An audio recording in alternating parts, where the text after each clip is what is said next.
بسم اللہ الرحمن الرحیم والصلاة والسلام علی رسولہ الکریم وعلی آلہ وصحبہ اجمعین اما بعد۔ میرے محترم بھائیوں، بہنوں، بچوں، بچیوں، عزیزوں، جاننے والے، نہ جاننے والے، السلام علیکم ورحمۃ اللہ وبرکاتہ۔ کچھ دنوں سے میں قرآن سے اللہ کی پسندیدہ ہستیاں کون ہیں، کہ اللہ کس کو پسند کرتا ہے، ولی دوست کو کہتے ہیں۔ تو اللہ کا دوست کون ہے؟ وہ یہ کوئی وراثتی چیز نہیں ہے کہ ایک بڑے اولیاء اللہ تھے تو اب ان کا بیٹا بھی انہی جیسا ہوگا۔ ہمارے یہاں وراثت چلتی ہے کہ بڑے بزرگ کا بیٹا بھی بزرگ بن جاتا ہے، چاہے وہ کلین شیو ہو، وہ لوگ اس کے پاؤں چوم رہے ہوتے ہیں، جہالت ہے۔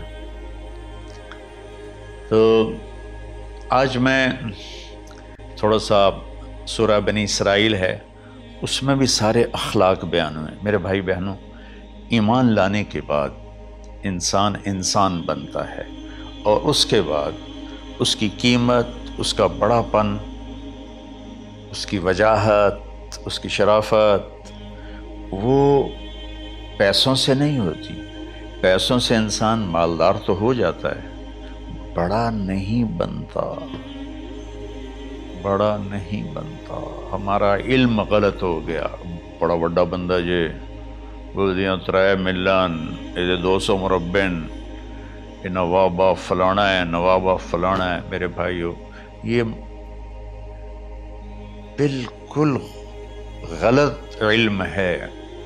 بڑا وہ ہے جسے اللہ پسند کرے، بڑا وہ ہے جو میرے نبی کی زندگی کے پیچھے چلے، بڑا وہ ہے جس سے اللہ تعالیٰ راضی ہو جائے، باقی سب چھوٹے چھوٹے ہیں۔ تو آج ایک تیسری جگہ سے میں کچھ باتیں قرآن سے عرض کروں گا جن کا تعلق ہمارے ایمان سے بھی ہے، اخلاق سے بھی ہے۔ وہ ہے بسم اللہ الرحمن الرحیم وقضى ربك الا تعبدوا الا اياه بالوالدين احسانا اما يبلغن عندك الكبر احدهما او كلاهما فلا تقل لهما اف ولا تنهرهما وقل لهما قولا كريما واخفض لهما جناح الذل من الرحمة وقل رب ارحمهما كما ربياني صغيرا۔ یہ بہت بڑا مضمون ہے۔ اللہ نے قرآن بھر دیا والدین کے خدمت کے لیے، والدین کی اطاعت کے لیے، والدین کی ماننے کے لیے۔ پہلا جملہ ہے اور تیرے رب نے فیصلہ کیا، ایک مطلب۔ دوسرا، اور تیرے رب نے حکم کیا کہ بندگی صرف اللہ کی ہے، بندگی صرف اللہ کی ہے۔ عبد اسے کہتے ہیں جو ہر بات پہ سر جھکا دے، عبد اسے کہتے ہیں جو ہر بات پہ بچھ جائے، اس کو عبد کہتے ہیں۔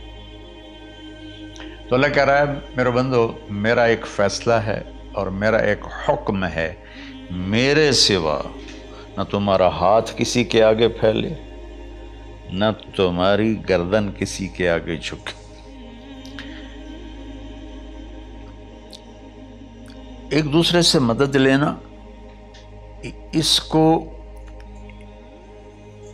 ایک دوسرے کی تعاونوں میں آ جاتا۔ تعاونوا علی البر والتقوی، ایک دوسرے کا ساتھ دو، ایک دوسرے کی مدد کرو۔ میرے نبی قرضہ اٹھاتے تھے۔ میرے نبی جب انتقال ہوا تو آپ کی زرہ 9 وسق پر، وسق 5 من کا ہوتا ہے، تو وہ جو کے بدلے آپ نے زرہ رکھوائی تھی کہ جب میں تمہیں ادا کروں گا زرہ لے لوں گا، اور آپ کا انتقال ہو گیا، آپ زرہ اپنی واپس نہیں لے سکے۔ وہ چیزیں جن کا تعلق صرف اللہ کی ذات سے ہے اور کوئی نہیں کر سکتا، اس میں صرف اللہ کے آگے ہاتھ پھیلا، جیسے ہم کہتے ہیں مدد، نصرت۔ اللہ کہتا ہے میں ہوں، الا ان نصر اللہ قریب، سنو میری مدد تمہارے قریب ہے۔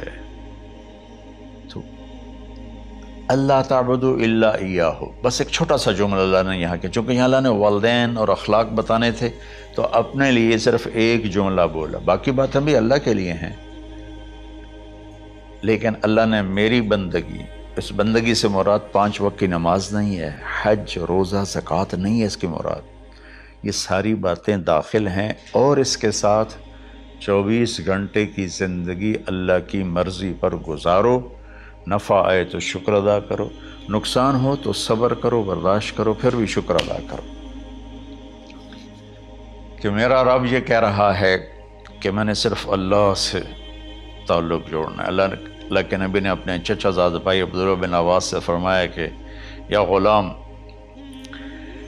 اے نوجوان، اوصیک بکلمات فاحفظہ، میں تمہیں چند باتوں کی وصیت کرتا ہوں، کیا؟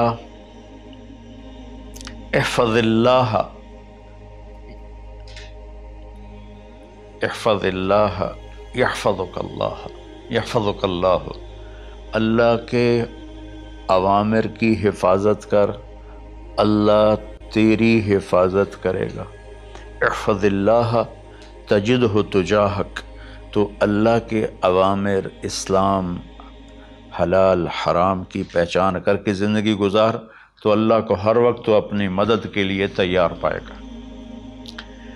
اور لمبی حدیث ہے، عشاء کی نماز کا وقت ہو رہا ہے، اس میں وہ جملہ جو اس میرے مضمون سے متعلق ہے، وَإِذَا سَأَلْتَ فَاسْأَلِ اللَّهِ، جب بھی مانگو اللہ سے مانگو، جب بھی مانگو اللہ سے مانگو، اللہ کے سوا کوئی دینے والا نہیں ہے، صرف اللہ ہے دینے کے لیے۔ وَإِذَا اسْتَعَنْتَ فَاسْتَعِنْ بِاللَّهِ، اور جب مدد کے لیے ہاتھ اٹھاؤ تو صرف اللہ کو پکارو، جب ضرورت حاجت کے لیے، مدد کے لیے ہاتھ اٹھاؤ تو اپنے اللہ کو پکارو۔ تو یہ حدیث کی بات بھی ہے اور یہ قرآن کی بات بھی ہے۔ اس کے بعد آگے اللہ کہتا ہے وَبِالْوَالِدَيْنِ إِحْسَانًا، اور اپنے والدین کے ساتھ احسان کرو۔ احسان کا کیا مطلب ہے؟ اللہ آگے اسی کی تشریح کر رہا ہے۔ ویسے احسان کا مطلب عربی میں ہوتا ہے، یہ جو ہمارا اردو کا احسان ہے، میں تیرے تو احسان کیتا ہے، تم نے نالے کی کر رہے ہیں، یہ بھی مطلب ہے، لیکن احسان کا اصل مطلب ہوتا ہے، احسان حسن سے ہے، حسن، حسن سے الف، 2 الف ملے اور احسان بن گیا۔ احسان کا مطلب ہوتا ہے کسی بھی کام کو جو دنیا کا ہے، دین کا ہے، اسے انتہائی خوبصورت طریقے سے کرنا۔ جیسے کسی دلہن کا میک اپ ہوتا ہے نا، تو 5-6 گھنٹے 4 گھنٹے کے بعد وہ کہتی ہے، جو ہوتی ہے اس کا میک اپ کرنے والی، کہ جی بس یہ مکمل ہو گیا ہے اور اب اس سے آگے نہیں ہے۔ تو آخری انتہا، اچھائی کی آخری انتہا پر پہنچ کے کام کرنے کو احسان کہتے ہیں۔ تو میرا اللہ کہہ رہا ہے میرے بندو، اپنے والدین کے ساتھ وہ کرو کہ جو بھلائی کی، خدمت کی، ماننے کی آخری حد ہے۔ سبحان اللہ۔ وبالوالدین احسان، بالوالدین پہلے ہے، احسان بعد میں ہے۔ اللہ تعالیٰ نے باقی سب کو پیچھے کر کے فرمایا کہ دیکھو خاص طور پہ ماں باپ کے ساتھ وہ رویہ کرو کہ ان کے دل سے دعائیں نکلیں۔ چند دن پہلے ایک والد یوں ہاتھ اٹھا کے کہہ رہا تھا اپنے بیٹے، اکلوتا بیٹا، میں منگنا اللہ کو لو، اللہ تینوں چاہ لگے۔ باپ بیٹے کے لیے یہ دعا مانگ رہا تھا اور بیٹا اکیلا ہے، یہ بد دعا باپ کر رہا تھا۔ تو بھائیو، ایسی اولاد نہ بنو جس ماں نے پیٹ میں 9 مہینے اٹھایا، پھر جننے کی تکلیف برداشت کی۔ ایک شخص آیا حضرت عبید بن عمیر کے پاس کہ حضرت میں نے ماں کو اپنے کندھے پہ بٹھا کے پیدل حج کرایا ہے، مینا لے گیا، عرفات لے گیا، مزدلفہ، پھر مینا، پھر مکہ، تو کیا میں نے ماں کا حق ادا کر دیا؟ میں نے فرمایا ولا تلقۃ واحدہ، بیٹا ابھی ایک تلقہ کا حق بھی ادا نہیں ہو۔ تلقہ کسے کہتے ہیں؟ جب بچہ پیدا ہونے کا وقت آتا ہے تو ماں کو دردوں کی لہریں اٹھتی ہیں، وہ اتنی خوفناک ہوتی ہیں کہ ماں چیخ چیخ کے رہ جاتی ہے، اور بعض اوقات ڈیلیوری لیٹ ہو جاتی ہے تو وہ تڑپتی ہے، روتی ہے۔ وہ جو لہریں ہیں نا پیٹ میں آتی ہیں جاتی ہیں، آتی ہیں جاتی ہیں، ایک لہر جو درد کی اٹھتی ہے اس کو کہتے ہیں طلقہ۔ میں قربان جاؤں، انہوں نے فرمایا بیٹا ابھی تیری ماں نے جو تجھے جنا تھا اس وقت جو تجھے درد، تیری ماں نے درد کی لہریں برداشت کی تھی، اس میں سے ایک لہر کا بھی حق ادا نہیں ہوا، یعنی کہ حق ادا ہو ہی نہیں سکتا۔ یہ مطلب کہ حق ادا ہو ہی نہیں سکتا، کہ بیٹا ابھی ایک کا بھی نہیں۔ پھر حضرت عبداللہ بن عمر سے ایک شخص نے پوچھا کہ اچھا یہ جو آدمی تھا یہ خراسان، یہ ایران میں ہے اور افغانستان میں، یہاں سے ماں کو پیدل کندھے پہ بٹھا کے مکے پہنچا تھا، اندازہ لگا اس نے کتنی مشقت اٹھائی۔ اور عبید اللہ بن عمیر کہتے ہیں بیٹا ابھی ایک لہر کا حق ادا نہیں ہوا۔ یہی سوال حضرت عبداللہ بن عمر سے کیا ایک شخص نے کہ حضرت میں نے اپنی ماں کو حج کرایا ہے، سارا میں نے پیدل کرایا ہے اور کندھے پہ اٹھا کے کرایا ہے، تو کیا میں نے ماں کا حق ادا کر دیا؟ وَلَا زَفْرَةً وَاحِدًا وَلَا زَفْرَةً وَاحِدًا۔ کہ بیٹا تیری ماں نے تجھے پالتے ہوئے جو تھک تھک کے لمبے لمبے سانس لیے، ہوکے بھرے، ابھی ایک ہوکے کا حق بھی ادا نہیں ہوا، یعنی حق ادا ہو ہی نہیں سکتا۔ تو احسان کے آگے تشریح آ رہی ہے۔ تو آج میں صرف اتنی بات کروں گا کہ میرے بھائیوں، میری بہنوں، میرے بچوں، میری بچیوں، اللہ کے واسطے ماں باپ کو دکھ نہ دینا ورنہ اللہ بھی ناراض ہو جائے گا۔ چند دن پہلے ایک بچہ بچی میرے پاس آئے، دونوں میڈیکل اسٹوڈنٹ تھے، یعنی کہ ہم شادی کرنا چاہتے ہیں۔ تو بچی نے کہا جی میرے والدین ناراض ہیں، وہ نہیں، اس رشتے پر راضی نہیں ہیں۔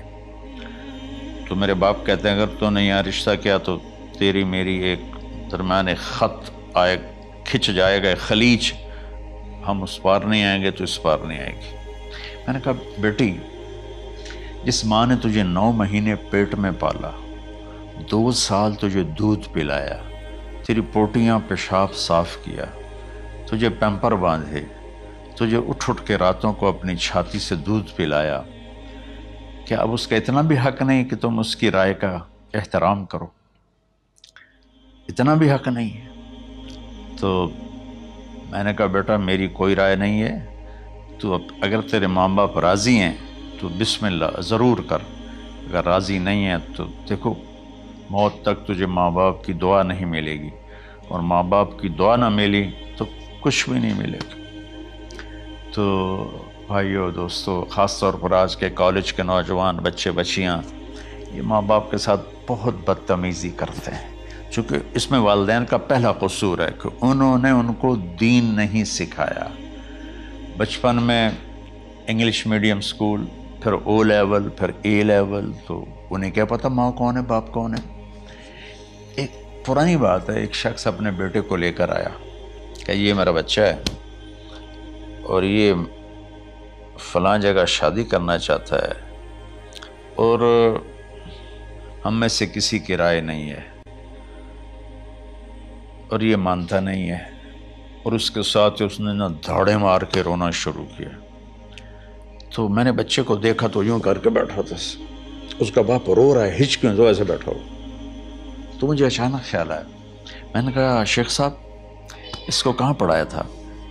کہا جی امریکن اسکول۔ اس کے بعد آسٹریلیا بھیجا تھا مزید تعلیم کے لیے۔ ان کے شیخ صاحب اس بچے کا کوئی قصور نہیں، آپ کا قصور ہے، اس کو تو پتہ ہی نہیں میری ماں کیا ہے، میرا باپ کیا ہے۔ ایک ہماری تہذیب تھی وہ ختم ہو گئی ہے، اس میں علم نہیں بھی تھا تو ماں باپ کا۔ میں نے اپنی آنکھوں سے دیکھا، میں نے اپنے دادا کو دیکھا لیکن مجھے یاد نہیں، لیکن جو میرے دادا کے چھوٹے بھائی تھے ان کو میں سنبھلتا ہوں، ان کو میں نے دیکھا ہے، 3ری 4تھی جماعت تک میں تھا۔ 61 میں ان کا انتقال ہوا، میری 9 سال عمر تھی، تو 8 سال۔ ان کے بیٹے جوان تھے، اور ڈیرے میں جب وہ بیٹھتے تھے تو ان کے بچے ان کے سامنے نہیں بیٹھتے تھے، ان کی پیٹھ کے پیچھے بیٹھتے تھے۔ اتنا ادب تھا، حالانکہ چاروں کے چاروں دین نہیں جانتے تھے، تہذیب تھی، ثقافت تھی، جو آج کی تہذیب نے ہم سے سب کچھ چھین لیا۔ اب بھی آپ جاؤ بیٹا تھر پارکر میں گیا ہوں 2-3 دفعہ، اور وہاں مسلمان نہیں، ہندو عورتیں جب گاڑی گزرتی ہے تو گھونگھٹ کو نیچے کر لیتی ہیں، اپنا چہرے کو فوراً چھپا لیتی ہیں۔ تو خیر بہرحال میں نے کہا شیخ صاحب اس بچے کا قصور نہیں، آپ کا قصور ہے، تو میرے بچوں اپنے ماں باپ کو خوش کرو، راضی کرو۔ ان کا راضی ہونا اللہ کی رضا ہے۔ میں اس کی تفصیل انشاءاللہ آگے بتاؤں گا، آج میں صرف اتنا ہی میں نے تمہید باندھی ہے کہ ماں باپ کا کیا مقام ہے، ان کی کیا عزت ہے۔ ایک شخص آیا، یا رسول اللہ میرا باپ میرے پوچھے بغیر میرا مال خرچ کر لیتا ہے۔ آپ نے کہا بلاؤ، چونکہ بچے کا ذاتی مال اگر ہو تو شرع کے لحاظ سے باپ پوچھ کے استعمال کرے، بغیر پوچھے استعمال نہ کرے۔ جب اسے پتہ چلا کہ میرے بیٹے نے شکایت کی ہے، تو عرب کی شاعری تو مشہور تھی، انہیں دل دل میں کچھ اشعار پڑھے۔ جو آیا تو جبریل پہلے آ گئے، یا رسول اللہ، اللہ تعالیٰ کہہ رہے ہیں آپ اس سے پوچھیں وہ شعر بتاؤ جو تیرے کانوں نے تو نہیں سنے، تیرے دل میں آئے تھے اور اللہ نے سن لیے۔ تو اللہ کے نبی نے فرمایا بھائی تیرا انشاءاللہ کیس سنتے ہیں، لیکن پہلے وہ شعر سناؤ جو تم نے تو نہیں کہے زبان سے پر اللہ نے سن لیے ہیں۔ تو پھر اس نے وہ اشعار پڑھے، اور اس کے آگے کیا ہوا یہ میں انشاءاللہ اگلے کلپ میں بتاؤں گا کہ باپ کا کیا مقام ہے، ماں کا کیا مقام ہے۔ السلام علیکم ورحمۃ اللہ۔